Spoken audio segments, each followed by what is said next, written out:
सत श्री अकाल जी, तुसीं वेख रहे हो जी पंजाब हरियाणा हिमाचल। मैं तुहाडे नाल कुलविंदर कौर ते साडी खास पेशकश डॉक्टर स्टॉक। अज असीं इस दे विच गल करांगे अपने लाइफस्टाइल दे एक महत्वपूर्ण डिसऑर्डर दे बारे। गल करांगे अजिही समस्या जो लाइफस्टाइल दे बदलण दे नाल हुंदी है ते समय दे नाल वधदी ही जांदी है। यह हर किसी नूं प्रभावित कर सकती है, चाहे बच्चे होण, जवान होण या फिर बजुर्ग।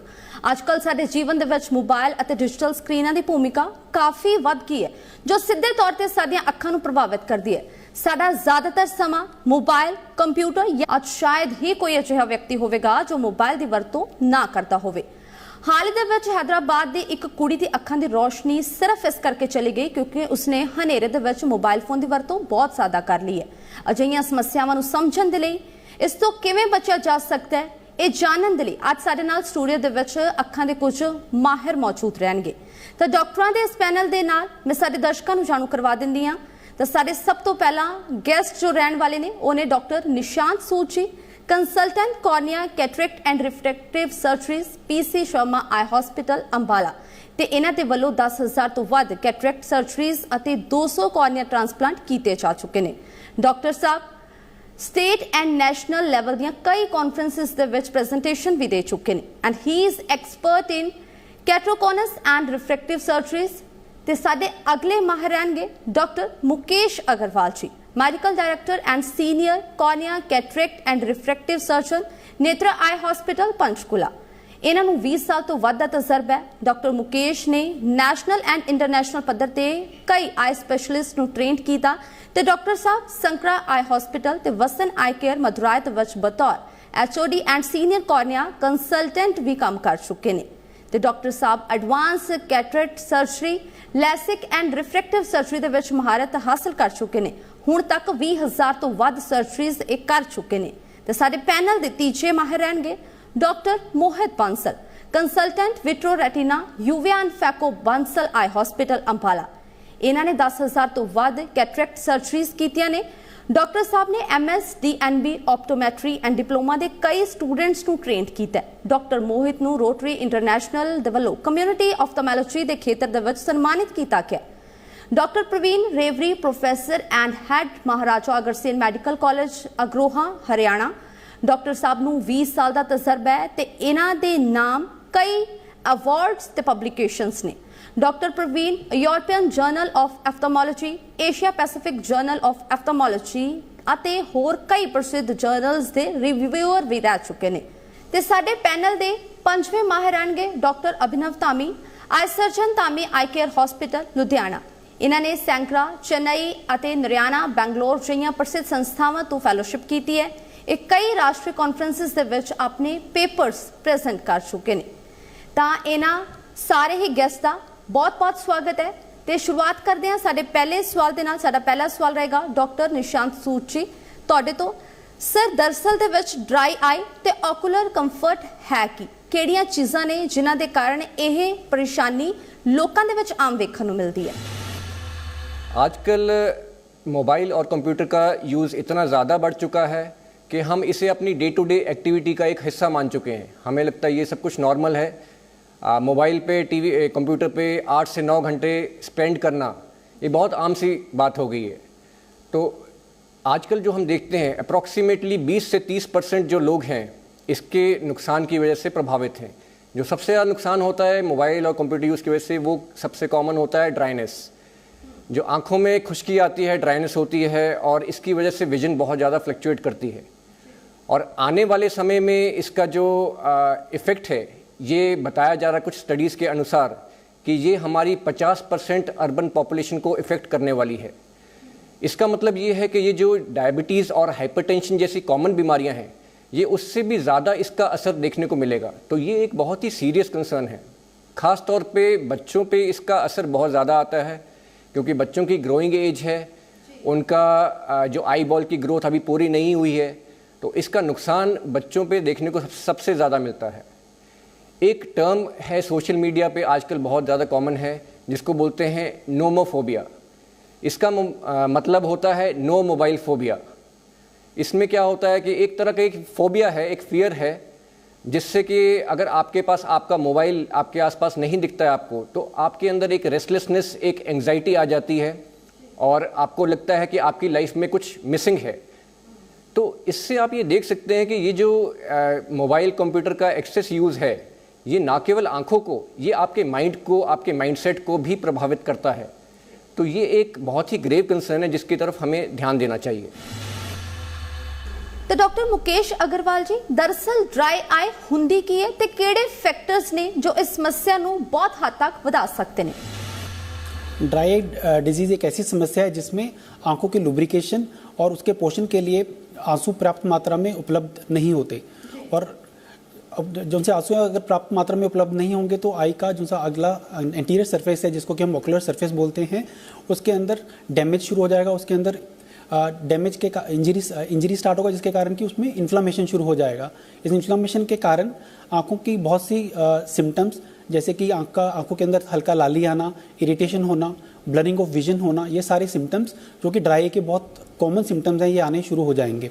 जब भी ये जो सा आंख का पानी है वो हमारे आंख के अगले सरफेस के ऊपर एक परत की तरह काम करता है, एक लेयर बना के रखता है, जिसको कि हम टीयर फिल्म बोलते हैं। या टीयर फिल्म 3 परतों से बनी होती है, जिसके अंदर की म्यूकस, साथ में पानी और ऑयल की कंपोनेंट्स होते हैं। अगर इन तीनों कंपोनेंट्स के अंदर बैलेंस बना रहेगा तो हमारा टीयर फिल्म स्टेबल रहता है, उसकी स्टेबिलिटी मेंटेन रहती है। अगर इन तीनों में से किसी एक भी कंपोनेंट का इम्बैलेंस हो जाए या कम या ज़्यादा हो जाए तो हमारा टीयर फिल्म ब्रेकअप कर जाएगा और ऑक्यूलर सरफेस के ऊपर ड्राइनेस होना शुरू हो जाएगा। तो इसलिए जो भी कोई भी जो फैक्टर है या कोई भी डिजीज़ है जो भी हमारे ग्लैंड्स की प्रोडक्शन को, ग्लैंड्स के नंबर को डिस्टर्ब करेगी या इन तीनों कंपोनेंट को डिस्टर्ब करेगी, तो वो ड्राइनेस होने के अंदर कॉजेटिव फैक्टर बनेगी।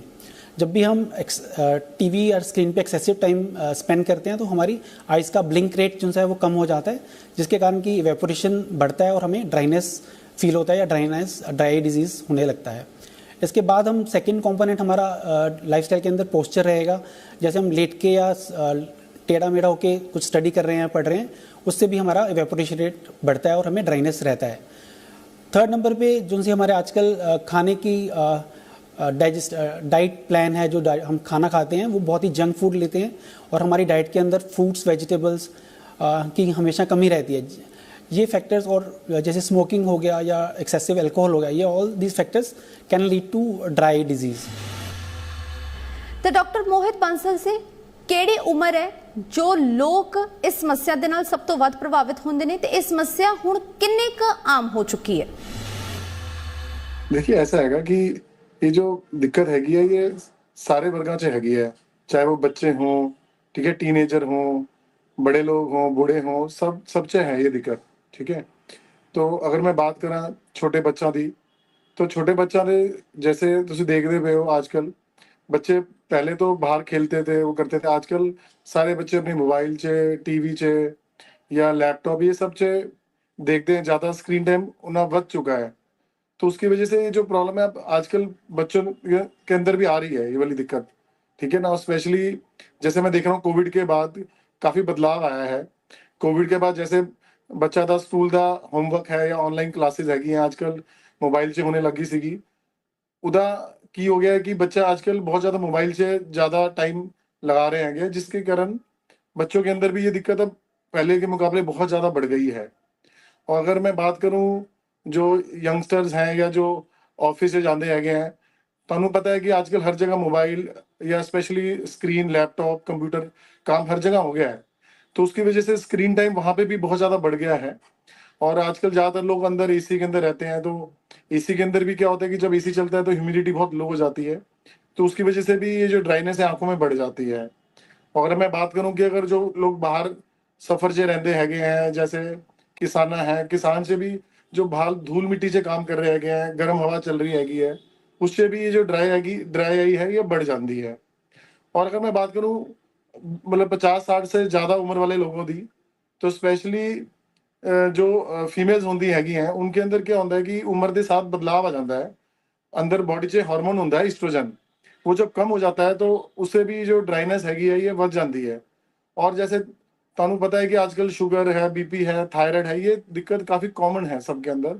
तो ये वाले जो बीमारियां हैगी हैं इनसे भी ड्राइनेस बढ़ जाती है। और जो साइकेट्रिक पेशेंट्स हैं या कोई दवाइयाँ खा रहे हैं साइकेट्रिक की, उनके अंदर भी ये ड्राइनेस की प्रॉब्लम बढ़ जाती है। तो कहने की गल है कि सारी उम्र के लोगों दे ये बीमारी हैगी है और बहुत ज़्यादा है।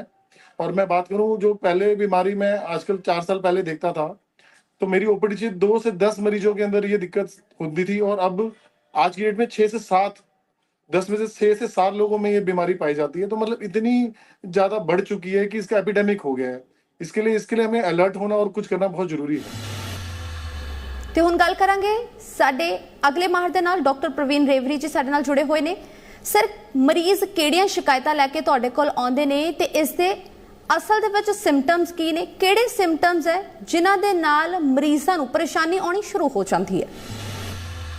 ਆਮ ਤੌਰ ਤੇ ਜੋ ਪੇਸ਼ੈਂਟ ਲੈ ਕੇ ਆਣਗੇ ਉਹ ਅੱਖਾਂ ਵਿੱਚ ਲਾਲੀ ਹੋ ਜਾਣਾ, ਪਾਣੀ ਆਣਾ ਤੇ ਕੋਈ ਚੁਭਨ ਮਹਿਸੂਸ ਕਰਨਾ, ਇਰੀਟੇਸ਼ਨ ਫੀਲ ਕਰਨਾ। ਤੇ ਕਈ ਵਾਰ ਪੇਸ਼ੈਂਟ ਇਹ ਵੀ ਕੰਪਲੇਨ ਲੈ ਕੇ ਆਉਂਦੇ ਆ ਕਿ ਜੀ ਸਵੇਰੇ ਉੱਠਦੇ ਆ ਤਾਂ ਸਫੇਦ ਧਾਗੇ ਵਰਗੀ ਚੀਜ਼ਾਂ ਅੱਖਾਂ ਤੋਂ ਨਿਕਲਦੀ ਹੈਗੀ।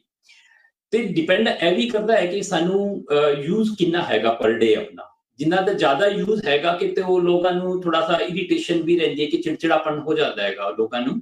ਤੇ ਰਾਤੀ ਜੋ ਨੀਂਦ ਹੈਗੀ ਉਹ ਵੀ ਡਿਸਟਰਬ ਰਹਿੰਦੀ ਹੈ। ਤਾਂ ਲੈਕ ਆਫ ਸਲੀਪ ਵੀ ਇੱਕ ਸਿੰਪਟਮ ਹੈਗਾ ਡਿਜੀਟਲ ਸਟ੍ਰੇਨ ਦਾ, ਕਿ ਲੋਕੀ ਕਹਿੰਦੇ ਕਿ ਜੀ ਸਾਨੂੰ ਲੇਟ ਤੱਕ ਨੀਂਦ ਨਹੀਂ ਆਉਂਦੀ। ਕਿ ਸਪੈਸ਼ਲੀ ਉਹ ਲੋਕ ਜੋ ਜਸਟ ਸੌਣ ਤੋਂ ਪਹਿਲੇ ਵੀ ਆਪਣਾ ਫੋਨ ਜਾਂ ਲੈਪਟਾਪ ਦਾ ਯੂਜ਼ ਕਰਦੇ ਰਹਿੰਦੇ ਹੈਗੇ। ਤੇ ਮੇਨਲੀ ਜੋ ਆਫਿਸ ਬੀਅਰ ਲੋਕ ਹੈਗੇ ਉਹਨਾਂ ਨੂੰ ਜੋ ਕੰਪਲੇਨ ਹੈਗੀ ਉਹ ਹੈਗੀ ਕਿ ਜੀ ਜਿਸ ਤਰ੍ਹਾਂ ਹੀ ਅਸੀਂ ਆਪਣਾ ਸਿਸਟਮ ਔਨ ਕਰਦੇ ਹਾਂ ਥੋੜੀ ਦੇਰ ਬਾਅਦ ਸਾਨੂੰ ਇਰੀਟੇਸ਼ਨ ਹੁੰਦੀ ਹੈ ਕਿ ਤੇ ਪਾਣੀ ਆਉਣਾ ਸ਼ੁਰੂ ਹੋ ਜਾਂਦਾ ਹੈ ਅੱਖਾਂ ਵਿੱਚੋਂ। ਲੌਂਗ ਟਰਮ ਦੇ ਜੋ ਇਫੈਕਟ ਹੈਗੇ ਡਿਜੀਟਲ ਸਟ੍ਰੇਨ ਦੇ ਉਹ ਸਾਨੂੰ ਪਤਾ ਲੱਗਣਗੇ ਅੱਜ 10-12 ਸਾਲ ਬਾਅਦ, ਜਦੋਂ ਆਪਣਾ ਰੈਟੀਨਾ ਹੈਗਾ ਤੇ ਜੇ ਲਾਈਟ ਡਿਜੀਟਲ ਡਿਵਾਈਸਿਸ ਤੋਂ ਆਉਂਦੀ ਹੈ ਜਿਹਨੂੰ ਅਸੀਂ ਕਹਿੰਦੇ ਹਾਂ ਕਿ ਜੀ ਬਲੂ ਰੇਡੀਏਸ਼ਨ ਆਉਂਦੇ ਹੈਗੇ, ਉਹ ਅਫੈਕਟ ਕਰਦੇ ਹੈ ਸਾਡੇ ਪਿਛਲੇ ਪੋਰਸ਼ਨ ਤੋਂ ਅੱਖਾਂ ਦੇ ਜੋ ਅੱਖਾਂ ਦਾ ਪਰਦਾ ਹੈਗਾ, तो ਉਹਨਾਂ ਨੂੰ ਅਫੈਕਟ ਕਰਦੇ हैं। तो लॉन्ग टर्म ਵਿੱਚ ਅਫੈਕਟ ਹੋ ਕੇ ਹੋ ਸਕਦਾ ਹੈ ਕਿ ਪੇਸ਼ੈਂਟ ਕੰਪਲੇਨ ਕਰੇ ਕਿ ਜੀ ਉਹਨਾਂ ਨੂੰ ਦਿਖਣਾ ਕਮ ਹੋ ਗਿਆ ਹੈ, ਬਲਰਡ ਵਿਜ਼ਨ ਹੈਗਾ, ਇਸ ਟਾਈਪ ਦੇ ਕੰਪਲੇਨ ਹੈਗੇ। ਸੋ ਵੇਰੀਏਬਲ ਸਿੰਪਟਮ ਹੈਗੇ, ਸੋ ਇਰੀਟੇਸ਼ਨ ਤੋਂ ਲੈ ਕੇ ਔਰ ਕਮ ਦਿਖਣ ਤੱਕ ਇਸ ਤਰ੍ਹਾਂ ਦੇ ਸਿੰਪਟਮ ਪੇਸ਼ੈਂਟ ਦੇ ਆਣ। ਡਾਕਟਰ ਅਭਿਨਵ ਤਾਮੀ ਜੀ, ਮੈਂ ਤੁਹਾਨੂੰ ਪੁੱਛਣਾ ਚਾਹੂੰਗੀ ਕਿ ਡਿਜੀਟਲ ਸਕਰੀਨ ਸਾਡੀਆਂ ਅੱਖਾਂ ਨੂੰ ਕਿੰਨਾ ਕੁ ਨੁਕਸਾਨ ਪਹੁੰਚਾਉਂਦੀਆਂ ਨੇ? ਡਿਜੀਟਲ ਸਕਰੀਨਸ ਅੱਜਕੱਲ ਜਿਵੇਂ ਕਿ ਫੋਨਸ, ਆਈਪੈਡਸ, ਲੈਪਟਾਪਸ ਅੱਜਕੱਲ ਸਾਡੀ ਜ਼ਿੰਦਗੀ ਵਿੱਚ ਦੇ ਲਾਈਕ ਐਨ ਐਡਿਕਸ਼ਨ। ਇਹ ਸਾਨੂੰ ਹੁਣ ਬਹੁਤ ਜ਼ਿਆਦਾ ਜ਼ਰੂਰਤ ਪੈ ਗਈ ਹੈ ਬਿਕੋਜ਼ ਸਾਰਾ ਦੇ ਕੰਮ ਵੀ ਇਸ 'ਤੇ ਹੁੰਦੇ ਨੇ। ਡਿਜੀਟਲ ਸਕਰੀਨ ਯੂਜ਼ ਕਰਨ ਦਾ ਇੱਕੋ ਜੋ ਕਾਫੀ ਸਾਰੇ ਨੁਕਸਾਨ ਇਹ ਨੇ ਕਿ ਇੱਕ ਤਾਂ ਇਹ ਅੱਖ 'ਤੇ ਸਟ੍ਰੇਨ ਬਹੁਤ ਪਾਉਂਦੇ ਨੇ। ਜਿਵੇਂ ਕਿ ਆਪਾਂ ਜੇ ਕੋਈ ਭਾਰੀ ਸਮਾਨ ਚੱਕੀਏ ਤਾਂ ਸਾਡੇ ਹੱਥ ਜਾਂ ਪੈਰ 'ਤੇ ਕ੍ਰੈਂਪ ਪੈ ਸਕਦਾ ਹੈਗਾ। ਸੇਮ ਉਸੀ ਤਰ੍ਹਾਂ ਸਾਡੇ ਅੱਖ ਦੇ ਵਿੱਚ ਕੁਝ ਮਸਲਸ ਹੁੰਦੇ ਨੇ ਜੋ ਕਿ ਕਨਸਟੈਂਟਲੀ ਤੁਹਾਡੀ ਅੱਖ ਨੂੰ ਫੋਕਸ ਕਰਦੇ ਨੇ। ਜੇ ਆਪਾਂ ਬਿਨਾਂ ਬ੍ਰੇਕ ਲਏ ਕੋਈ ਕੰਮ ਕਰੀਏ ਤਾਂ ਇਹਨਾਂ 'ਤੇ ਸਟ੍ਰੇਨ ਪੈਂਦਾ ਹੈਗਾ ਤੇ ਨਾ ਬੰਦੇ ਨੂੰ ਹੈਡੇਕ ਹੋ ਸਕਦਾ ਹੈਗਾ। ਦੂਜੀ ਗੱਲ, ਜਦੋਂ ਆਪਾਂ ਡਿਜੀਟਲ ਸਕਰੀਨ ਯੂਜ਼ ਕਰਦੇ ਹੈਗੇ ਆ ਆਪਾਂ ਬਲਿੰਕ ਨਹੀਂ ਕਰਦੇ, ਉਹਦੇ ਨਾਲ ਕੀ ਹੁੰਦਾ ਅੱਖ 'ਚ ਡਰਾਈਨੈਸ ਹੁੰਦੀ ਹੈਗੀ ਆ। ਥਰਡਲੀ, ਜੇ ਆਪਾਂ ਲੌਂਗ ਟਰਮ ਬੈਠੇ ਹਾਂ ਕੋਈ ਵੀ ਫੋਨ, ਆਈਪੈਡ ਜਾਂ ਲੈਪਟਾਪ ਲੈ ਕੇ, ਸਾਡਾ ਪੋਸਚਰ ਠੀਕ ਹੋਣਾ ਚਾਹੀਦਾ ਹੈ। ਜੇ ਪੋਸਚਰ ਠੀਕ ਨਹੀਂ ਹੈਗਾ ਸਾਡੇ ਬੈਕ ਦੇ ਮਸਲ, ਸਾਡੇ ਨੈਕ ਦੇ ਮਸਲਸ ਦੇ ਵਿੱਚ ਪੇਨ ਹੋਣ ਲੱਗ ਜਾਊਗਾ। And all in the and ਸਭ ਤੋਂ ਜੋ ਬੁਰਾ ਕੰਮ ਅੱਜ ਕੱਲ੍ਹ ਹੋ ਰਿਹਾ ਹੈਗਾ, ਜੋ ਆਪਾਂ ਬੱਚਿਆਂ ਨੂੰ ਅੱਜ ਕੱਲ੍ਹ ਡਿਜੀਟਲ ਡਿਵਾਈਸਿਸ ਬਹੁਤ ਜਲਦੀ ਦੇ ਰਹੇ ਹੈਗੇ, ਉਹਨਾਂ ਵਿੱਚ ਮਾਇਓਪੀਆ ਜੋ ਕਿ ਮਾਈਨਸ ਪਾਵਰ ਦਾ ਨੰਬਰ ਹੈ ਉਹ ਬਹੁਤ ਜਲਦੀ ਲੱਗਣਾ ਸ਼ੁਰੂ ਹੋ ਚੁੱਕਿਆ ਹੈਗਾ। ਉਹਦੇ ਕਰਕੇ ਸਾਡੇ ਕੋਲ ਹੁਣ 2-2, 2.5-2.5, 3-3 ਸਾਲ ਦੇ ਬੱਚੇ ਆ ਰਹੇ ਨੇ ਜਿਨ੍ਹਾਂ ਨੂੰ ਇੰਨੀ ਹਾਈ ਪਾਵਰਸ ਆ ਰਹੀਆਂ ਨੇ ਬਿਕੋਜ਼ ਅੱਜ ਕੱਲ੍ਹ ਦੇ ਬੱਚੇ ਬਾਹਰ ਜਾਂਦੇ ਨਹੀਂ, ਖੇਡਦੇ ਨਹੀਂ, ਤਾਂ ਉਹ ਡਿਜੀਟਲ ਡਿਵਾਈਸਿਸ ਨੂੰ ਅਡਿਕਟ ਹੋ ਜਾਂਦੇ ਨੇ। It is actually an addiction ਜਿਹੜਾ ਕਿ ਬੱਚਾ ਛੱਡ ਨਹੀਂ ਪਾਉਂਦਾ ਤੇ ਬੱਚੇ ਨੂੰ ਆਦਤ ਪੈ ਜਾਂਦੀ ਹੈ ਕਿ ਜੇ ਉਹ ਨਹੀਂ ਹੋਊਗਾ ਤੇ ਅੱਖ ਤੇ ਕੌਨਸਟੈਂਟ ਸਟ੍ਰੇਨ ਪਊਗਾ। ਜਿਹੜੀ ਅੱਖ ਨੇ ਦੂਰ ਦੇਖਣ ਲਈ ਕੰਮ ਕਰਨਾ ਹੁੰਦਾ ਉਹ ਨੇੜੇ ਕੰਮ ਕਰਨ ਲੱਗ ਜਾਂਦੀ ਹੈ। ਅੱਖ ਦੇ ਮਸਲ ਜ਼ੋਰ ਲਗਾਉਂਦੇ ਨੇ ਤੇ ਅੱਖ ਦੀ ਪਾਵਰ ਜੋ ਹੁੰਦੀ ਹੈ ਉਹ ਵੱਧਦੀ ਜਾਂਦੀ ਹੈ। ਤੇ ਇਸ ਚੀਜ਼ ਨੂੰ ਸਮਝਣਾ ਬਹੁਤ ਜ਼ਰੂਰੀ ਹੈ ਕਿ ਜੇ ਆਪਾਂ ਹੁਣ ਡਿਜੀਟਲ ਸਕਰੀਨਸ ਨੂੰ ਕੰਟਰੋਲ ਨਹੀਂ ਕਰਾਂਗੇ, ਆਪਣੀ ਅਗਲੀ ਜਿੰਨੇ ਵੀ ਪਾਪੂਲੇਸ਼ਨ ਜੋ ਬੱਚੇ ਆਉਣ ਵਾਲੇ ਨੇ, ਆਪਾਂ ਵੀ ਜਿਵੇਂ ਸਾਊਥ ਈਸਟ ਏਸ਼ੀਅਨ ਕੰਟਰੀਜ਼ 'ਚ ਮਾਈਨਸ ਪਾਵਰ ਵੱਧ ਰਿਹਾ ਹੈਗਾ, ਅਸੀਂ ਵੀ ਉਸੇ ਤਦਾਰ ਤੇ ਚੱਲ ਰਹੇ ਹਾਂ। ਤਾਂ ਡਾਕਟਰ ਨਿਸ਼ਾਂਤ ਸੂਦ ਜੀ, ਇੱਕ ਵਾਰ ਮੈਂ ਫਿਰ ਤੁਹਾਡੇ ਕੋਲੇ ਆਵਾਂਗੀ। ਤੁਹਾਡਾ ਕੋਈ ਐਸਾ ਐਕਸਪੀਰੀਅੰਸ ਸਾਡੇ ਦਰਸ਼ਕਾਂ ਨਾਲ ਜ਼ਰੂਰ ਸਾਂਝਾ ਕਰੋ ਜਿੱਥੇ ਲਾਈਫਸਟਾइल ਦੇ ਬਦਲਣ ਦੇ ਕਾਰਨ ਅੱਖਾਂ ਦੀਆਂ ਸਮੱਸਿਆਵਾਂ ਆਈਆਂ ਹੋਣ। जी बिल्कुल। मोबाइल और कंप्यूटर यूज़ का इतना ज़्यादा प्रचलन हो चुका है कि जो मोस्ट कॉमनली, जैसे पहले भी डॉक्टर साहब ने बताया है कि ड्राइनेस इसकी वजह से बहुत ज़्यादा आती है। जो मोस्ट कॉमन सिम्टम है ड्राइनेस का है और इससे प्रभावित अप्रॉक्सीमेटली, जैसे मैंने पहले भी बताया था, 20 से 30% लोग जो हैं इससे अभी इफ़ेक्ट हो रहे हैं। आने वाले समय में ये नंबर ये बढ़ता ही रहेगा क्योंकि ये मोबाइल का यूज़ इंक्रीज़ हो रहा है। चाहे वो कोविड के आने की वजह से हो, कोविड के बाद जो स्क्रीन टाइम बढ़ गया है हमारा, ऑनलाइन क्लासेस शुरू हो चुकी हैं, बच्चों की जैसे पहले हो रही थी, और वर्क फ्रॉम होम का कल्चर ज़्यादा शुरू हो गया है, तो इसकी वजह से ड्राइनेस का इशू जो है बहुत ज़्यादा बढ़ गया है।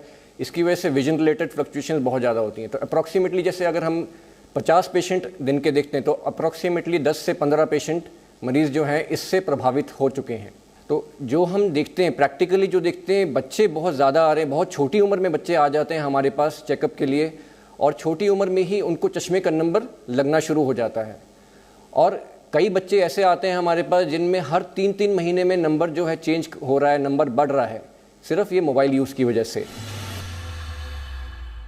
बिल्कुल डॉक्टर मुकेश अग्रवाल जी, लाइफस्टाइल ਦੀਆਂ ਕਿਹੜੀਆਂ ਖਾਸ ਗਲਤੀਆਂ ਹੋ ਜਾਂਦੀਆਂ ਨੇ ਜਿਸ ਦੇ ਨਾਲ ਡਰਾਈ ਆਈ ਦੀ ਸਮੱਸਿਆ ਸਾਨੂੰ ਆਉਂਦੀ ਹੈ ਤੇ ਇਸ ਦਾ ਇਲਾਜ ਕੀ ਹੈ? सबसे पहले जरूरी तो ये होता है कि जब भी आपको मरीज को कोई ये सिम्टम्स आए तो उनको अपने आई के डॉक्टर को दिखाना कंपलसरी और इम्पॉर्टेंट हो जाता है, ताकि एग्जैक्टली पता चल सके कि ये ड्राई के कारण ही है या कोई और कारण तो नहीं। और इसके बाद अगर उनको पता चल जाता है तो ये देखना जरूरी है कि ड्राई के किस कंपोनेंट मींस टीयर्स के किस कंपोनेंट के कारण ड्राइनेस हो रहा है। और अगर हमारा इवेपोरेशन के कारण ज़्यादा हो रहा है या हमें डॉक्टर बोलते हैं कि it is because of your lifestyle कि हमारा जो सा ड्राइनेस है वो बढ़ रहा है, तो हमें लाइफस्टाइल के अंदर चेंजेस लेके आना बहुत ज़रूरी हो जाता है। हमें इसके लिए लाइफस्टाइल चेंजेस के अंदर यही रहेगा कि सबसे पहले तो लाइफस्टाइल जो मेन फैक्टर है वो हमारा स्क्रीन टाइम या स्क्रीन वर्क है, तो स्क्रीन वर्क को जितना कम कर सकते हैं हमें करना चाहिए। सेकंड, अगर सपोज हमें स्क्रीन वर्क करना ही पड़ता है, जैसे कोई कंप्यूटर प्रोफेशनल है या स्टडीज़ के लिए चाहिए, तो हमें एटलीस्ट इन बिटवीन बीच में ब्रेक्स लेना बहुत ज़रूरी हो जाता है। मीन्स हर कुछ समय के बाद ब्रेक्स लेना चाहिए। आइडली कहा जाता है कि 20 मिनट के बाद 20 सेकंड का ब्रेक लेना ज़रूरी है, बट इफ़ अगर ये पॉसिबल नहीं है तो एटलीस्ट आधे घंटे में 5-4 मिनट का आप ब्रेक ले सकते हैं।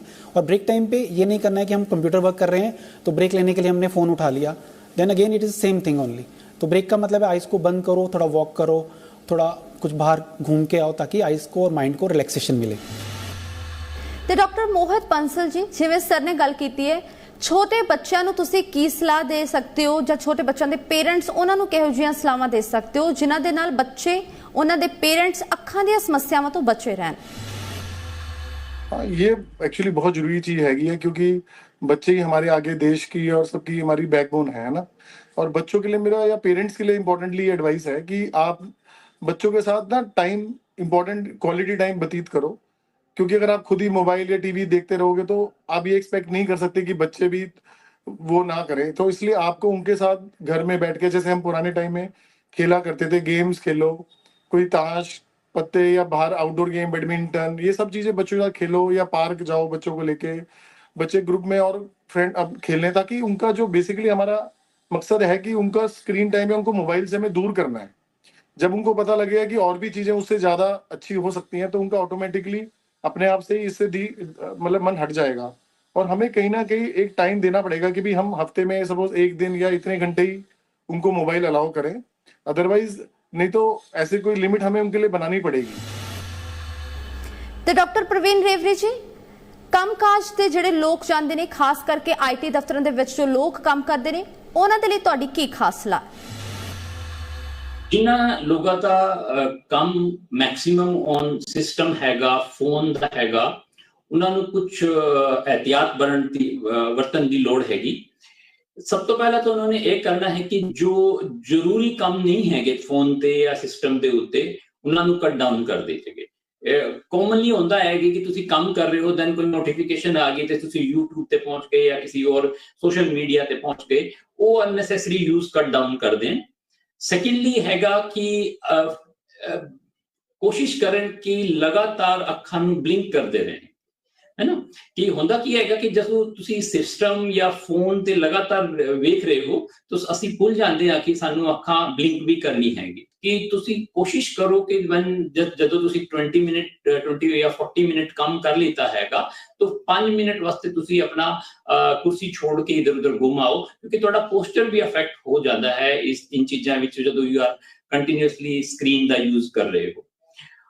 ਅਦਰ ਦੈਨ ਦਿਸ ਜੋ ਚੀਜ਼ ਹੈਗੀ ਆਪਣਾ ਹੈਗੀ ਕਿ ਤੁਸੀਂ लिक्विड बहुत सारा लो, इलेक्ट्रोलाइट्स लो, छाछ, जूस, पानी जो भी तुहानू उपलब्ध हैगा वो जरूर लो, फ्रेश वेजिटेबल्स लो। ते राती जिसी तुस तरह काम करते हो तो कोशिश करो कि सोने तो कम से कम 2 घंटे पहले अपना स्क्रीन बिल्कुल भी यूज ना करो। ਤੇ ਡਾਕਟਰ ਅਭਿਨਵ ਧਾਮੀ ਜੀ, ਸਾਡੇ ਦਰਸ਼ਕਾਂ ਨੂੰ ਜਾਂਦੇ ਜਾਂਦੇ ਕੋਈ ਖਾਸ ਸੁਨੇਹਾ ਦੇ ਕੇ ਜਾਓ ਜਿਸ ਦੇ ਨਾਲ ਉਹ ਆਪਣੀ ਅੱਖਾਂ ਦੀਆਂ ਸਮੱਸਿਆਵਾਂ ਤੋਂ ਥੋੜੀ ਜਿਹੀ ਨਿਜਾਤ ਪਾ ਸਕਣ।